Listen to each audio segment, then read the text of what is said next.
Alright, so here's Need for Speed Rivals in less than 5 minutes. We have two characters, Zephyr and Fate, spelled with an 8. Don't ask me why it's spelled with an 8, but it's spelled with an 8.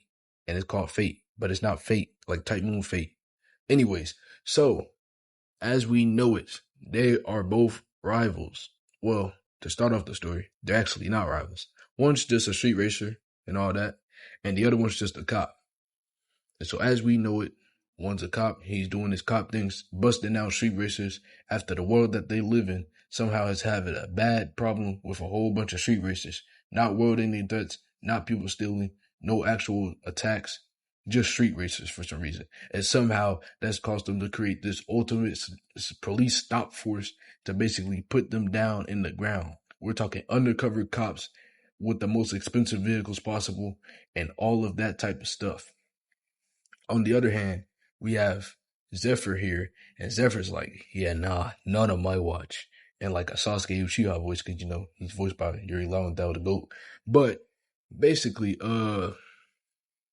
we're sitting here trying to get a grasp of the situation. And as we see, Zephyr's sitting there doing race after race. He's starting to get up his reputation. The people love him. The cops, they hate him. And so guess what? Fate hates him the most and decides to become his rival, the one that will take down Zephyr. And so I'm like, dang, that's kind of cold. That's kind of tough. But anyways, Zephyr, he's getting up there. He's reaching up the top, right? But the cops really start to bust down on the whole racing scene, shutting them down. So Zephyr is like, dang, I'm going to take a cop car. And I don't know how he got his hands on, like, I think it was a Koenigsegg or whatever, I forgot. But he got his hands on a stupidly expensive cop car. And I'm still wondering, how did he do it? But he did it. And so he got his hands on like a $4 million car, and he makes it look like, how do I say it? I genuinely forgot. He makes it look weird and all that. Like I think he spray paints over it or something like that. But anyways, he then takes this car and he takes down people left and right, causing absolute chaos. And Fate sees that. He's like, yeah, buddy, not on my watch. Now Zephyr, he's sitting there. He's like, yeah, I'm the MVP. I actually did that. But then eventually, his fame is starting to get him up there to the point where he's like, okay, I got to do this grand race. And so he does the grand race. He elite level 10, Fate right behind him. But Fate can't catch him because Zephyr is somehow beyond Fate. And that just makes him push him even more. So eventually, right, Zephyr's sitting there cruising, probably like, a couple months after the race. So he's sitting there cruising, and he's trying to find a way to, probably do something else. He's just sitting there chilling. And then he starts driving, speeding and all that. But guess who was right behind him? Fate. Because you cannot escape Fate. And guess what? Fate, I'm pretty sure it was Fate. Fate took him down. And he crashed the whip.